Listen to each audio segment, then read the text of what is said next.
This story takes place in the summer of 2012. I'm a male, and I was 25 at the time. I was living by myself in a one-bedroom apartment that I had recently moved into after a messy divorce. It wasn't fancy, but I was pretty proud and happy to be living on my own once again. My apartment was located in a suburban part of the city that I lived in Missouri. One night, I had finished a closing shift at a local restaurant where I was an assistant manager. It was around midnight, and I was looking forward to a night of Comedy Central and beers, seeing how my schedule rendered me a night owl. I returned to my apartment, took a long shower, and turned on the TV after opening my first cold one. I stayed up till around 3 a.m., watching stand-up comedy and drinking. I eventually turned the lights out and left the TV on as I drifted to sleep. Now, to give a visual, my apartment was on the second floor. The only window was in my bedroom, and there was a sliding glass door in the living room that led to my balcony. The front door led directly outside, and there's no way of seeing out that particular side other than a small peephole in the door. Around 4 in the morning, I was suddenly awakened by a frantic pounding at my front door. I'm talking constant beating that seemed like someone was trying to break the door with their fists. I immediately sprung up from the couch and ran to the door wearing only a pair of basketball shorts. I looked out my peephole, and there was a silhouette by the orange glow of the security light. The figure looked to be that of a small girl. I freaked the fuck out, but I thought that maybe she was in some kind of trouble. Here's where I made a big mistake. I slowly and quietly unlocked the door to investigate. She then immediately turned the doorknob and threw her body weight into the door, forcing it open, and me against the wall. The only light on at the time was from my TV, and the next thing I knew, this girl was stumbling into my apartment like a zombie. I quickly turned a light on to see a dark-skinned, dark-haired girl, probably in her late 20s. She was about 5'4", maybe about 110 pounds, soaking wet. She wore a tank top and shorts. I'm not a big guy.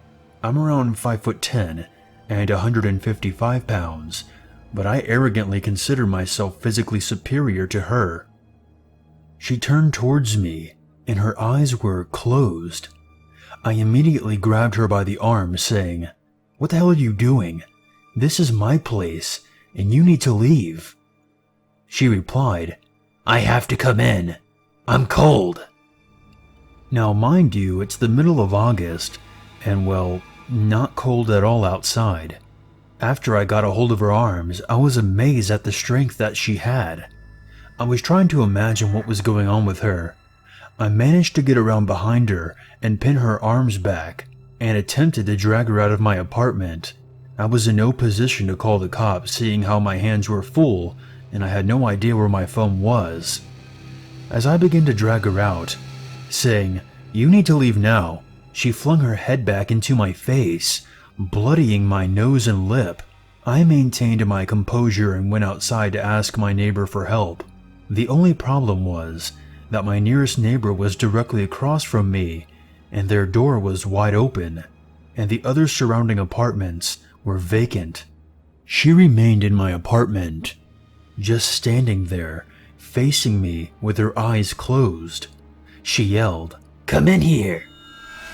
I replied, "Okay, I guess I will." I re-entered my apartment, and this time a little angry but mainly just confused. I once again grabbed her by both arms, blood streaming down my face and neck. This time I wasn't letting her fight back. I dragged her outside, and she put up a little resistance.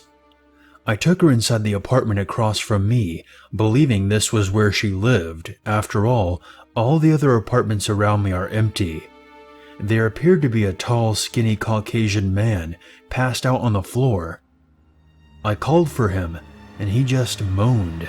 After she was inside the apartment, I sat her down, and I figured that I would be a gentleman and introduce myself. "My name is Jonathan, and you are?" She just shouted, I'm cold. I ran back inside my apartment and locked my door. I found my phone between the couch cushions and called my apartment manager.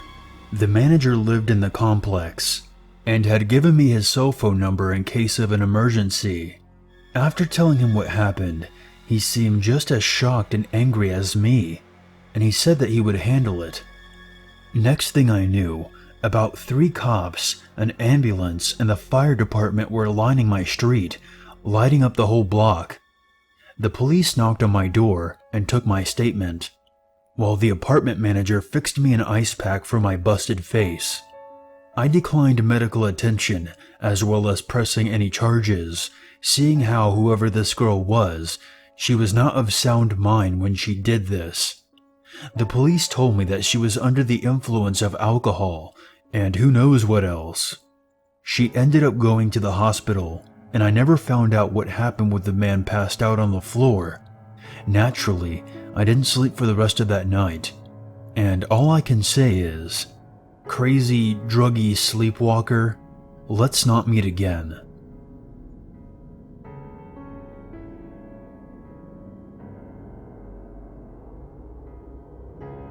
In the summer of 2015, I was running one morning when I came to a park in my town. I guess it was a Friday morning. It wasn't at all crowded, but some people were still there. I always run my usual road, and I intended to do so this day as well. When you pass the park, the street that you're on divides into 3 more streets. The middle street is more the road for runners, cyclists, and so on. But cars can also find a destination on this road too. However, the road for the cars is actually the left street because it led to a nearby town, and the right street doesn't lead anywhere. I usually take the middle street, but this morning I decided to take the right street. So I was heading down the street when I heard a car coming from behind. It was taking the middle street. Now, as I already mentioned, that street is mainly used by sportsmen. I'm usually a person who doesn't scare or frighten very easily, but I had a weird gut feeling when I saw this car driving onto the street. At first, really nothing was weird except that the car started driving slower, but I didn't think much of it. But then what happened next was just bizarre. The car turned to the right, crossed the grassland, and got onto the street I was running on. This was strange, but I still had a logical explanation. This person probably didn't know the way and wanted to turn around. I mean, why didn't they turn around on the middle street? But okay, maybe this was just a more comfortable way for him to turn around. But now comes the part that made me lose my shit. At the spot where the car decided to turn was also by the part of the street that I was running on, where many significantly thick trees stood, and exactly behind those trees is where the car stopped, to not be seen from the beginning of the road. This was the part that was too suspicious for me, so I decided to turn around and started running in the opposite direction. Shortly after I turned around, the car started driving behind me. At this point, I was just plain scared and decided to call my mom. I held the phone to my ear, hearing it ring twice. My mom is the best and worst person to call. She would react immediately, but always took her time answering the phone. So I was running and listening to the sound of my phone, feeling my heartbeat in my chest, and hearing the sound of the car coming closer. Approximately 3 meters before the car reached me, my mom picked up the phone. I never in my whole life was so happy to hear her voice. I immediately told her what was happening right at that moment, and where I was in case I would be taken. And while I was talking to her, I took a look at the person who was following me. The scariest part was that this man looked like any other man I've ever seen. Not evil, just normal. As soon as he saw that I was on the phone, he sped past me, and I remembered his plate info and immediately relayed it to my mom, so that if he kept waiting for me somewhere up ahead, my mom would instantly know who kidnapped me. To this day, I still have no fucking clue if I was just being paranoid or if this guy was really trying to kidnap me.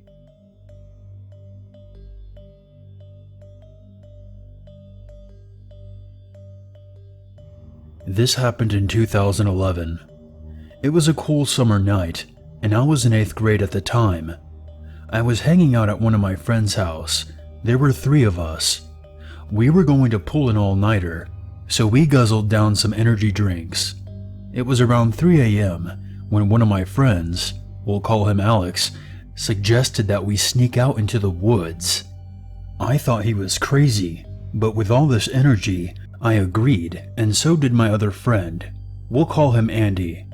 We went through the front door and snuck out into the woods. We made it about 3 miles from Alex's house.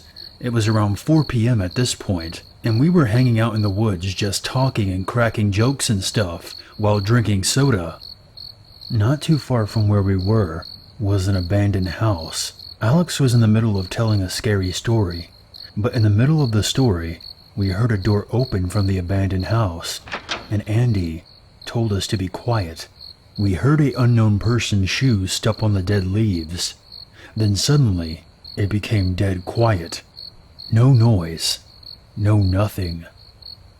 But then all of a sudden, we heard what sounded like a cow getting slaughtered. I almost shit myself. Then the person turns on a flashlight and points it in our direction, and starts running towards us. We all got up and sprinted the fuck out of there without looking back. But then for some reason, I looked back and I saw the silhouette of the person. They were maybe about 100 inches from us, and that made me sprint even faster. You know how in the horror movies people who are being chased by a killer always seem to trip and fall? This time, the person chasing us was the one that tripped. But that did not make us stop. It only made us go faster. The unknown person got up and went back to sprinting. In front of us was a small rocky hill. Andy, being the fastest, jumps on the hill and climbs up in a second. Then Alex jumps and climbs it, but for some reason, I couldn't climb it. The person is closing in, and at this point, I start to think about how good my life was. But Alex, being the hero, jumps down and helps me up, then quickly climbs back up after helping me. Shortly after, the person chasing me makes it up the hill and is still sprinting after us. We see the gate that we went through to get into the woods. We go through an opening and get to the other side, and the person stops at the gate. We all stop to look back at him. He's just standing there looking at us. We start getting cocky and start yelling at him and making fun of him. He then puts his light up to his face and makes a creepy smile, then turns the light off. He starts to go through the gate, and we take off again, never looking back. We run the 3 miles back to Alex's house. We sneak through his window, and for the rest of the night, we talk about what happened while watching movies. We also looked out the windows every so often to make sure he didn't follow us. Sometimes I still have nightmares about that night, and sometimes in my dreams, my friend never jumps back down to save me.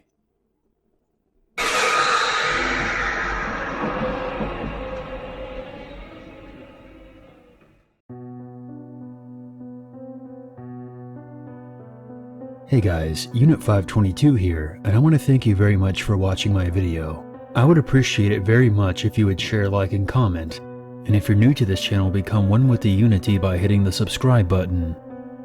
If you have a scary story or experience that you want featured on this channel, you can always send it to my email or post it on the Free Horror Stories subreddit. The links for those can be found in the description below. If you would like to help out this channel even more, consider a PayPal donation. And for more updates, be sure to follow me on Twitter. There's nothing wrong with a little darkness in your life, as long as you never forget there's always a reason to be afraid.